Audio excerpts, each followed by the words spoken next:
This woman has a crazy story. She's out $1,000 because she got to the airport. She had booked a flight with American Airlines to go to her sister's either bridal shower or bachelorette party, whatever. She goes to check in at the airport and she gets an error message. So she's like, no problem. I'll just go to customer service. Here's a little audio of her telling the story. I went to check into my flight on my phone and it didn't work. So when I got to the airport, I went to the kiosk and it also errored. I just went to the help desk and it errors for them too. And they're like, let us call someone and get it fixed. They get off the phone and she's like, you've actually been banned from flying American Airlines. And I was like, what did I get banned for? She was like, it's an issue of internal security. I can't tell you. I then finally get an email from corporate security telling me that I have been banned because I was having sexual relations with a man on a flight while intoxicated. Well, let me tell you, I am a 24-year-old lesbian. Finally hear back from corporate security. I get a call being like, hey, we've reviewed your case, so we're going to take you off the no-fly list. So I ended up on the American Airlines no-fly list by accident, and I'm now out $1,000. So accused of having a romantic romp on a plane, gets banned from the plane, and proves herself innocent by saying, I don't even like dudes. Yeah. Isn't that nuts? That is, I feel so bad for her. And also, shouldn't they be held accountable by wrongly accusing her? Like, shouldn't they have to reimburse her that $1,000 that she's out and probably even, like, get her to where she's trying to go for free? I would think, but she had to book a whole nother plane ticket on a whole nother airline for $1,000 the day of. Wouldn't that be terrible? Yeah. What were you accused of that you didn't actually do? It was in, I think, 6th or 7th grade. It was my Spanish class. There was a quiz that I guess people were cheating on around me. They like had somebody's answers from the previous class that they were using. And I sat next to them and my teacher lumped me in with them. And she was like, you cheated. I know it. And it ended up because the teacher was like calling all of our parents. So my mom was actually like, listen, I mean, my kid does a lot of stuff, but she wouldn't do this. Like, I just don't see her cheating. And so it wasn't until my mom and then all my friends stuck up for me as well. They were like, listen, she wasn't in on it. Oh, good. She didn't. And finally, the teacher was like, okay, I believe you. But if it happens again, I'm not going to believe you. Well, that doesn't make any sense.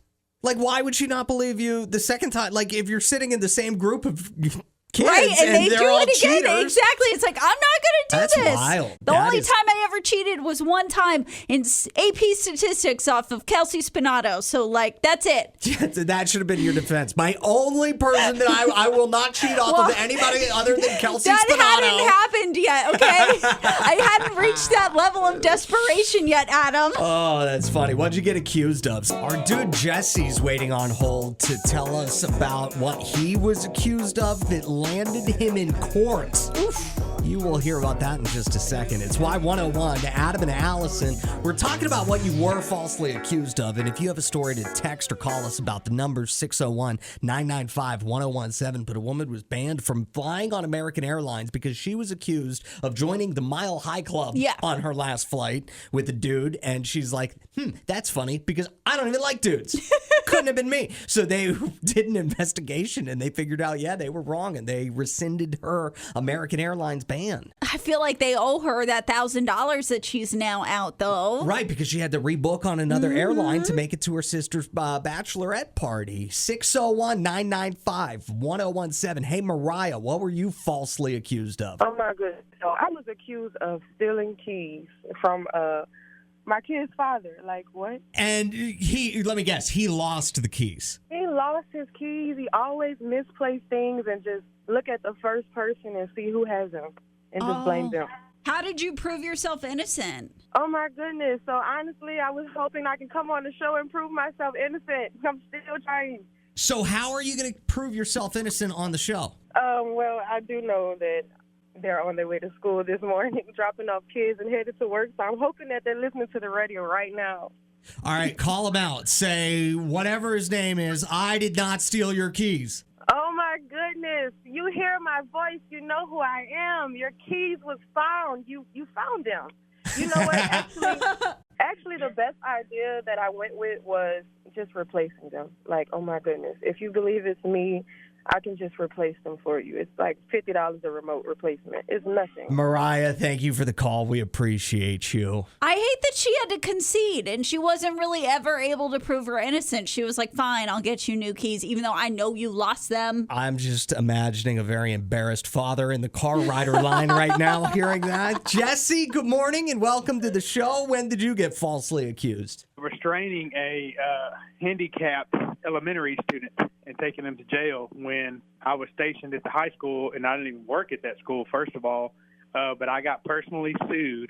And when we got to court, they were like, well, why did you do this? I said, one, I don't even work at that school.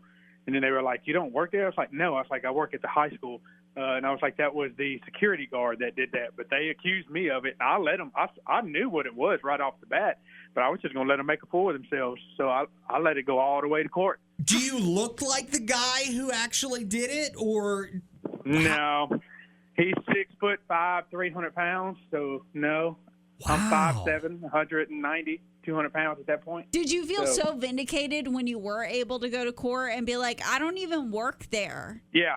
Well, it was the point that the school that I worked for didn't have my back. So I was like, that's not me.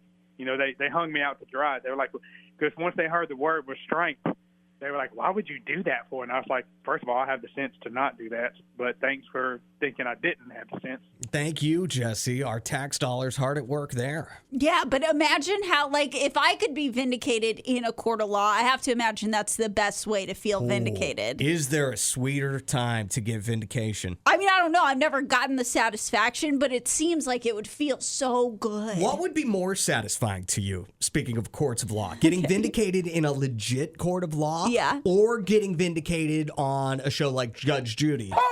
Ooh, that's a tough one. It might be Judge Judy. I think hearing Judge Judy yell at whoever accused me of something and call him an idiot or stupid or something, that would be better than any money that I won from the case. Just imagine Judge Judy telling Mariah's ex, you know you lost those keys. You dummy.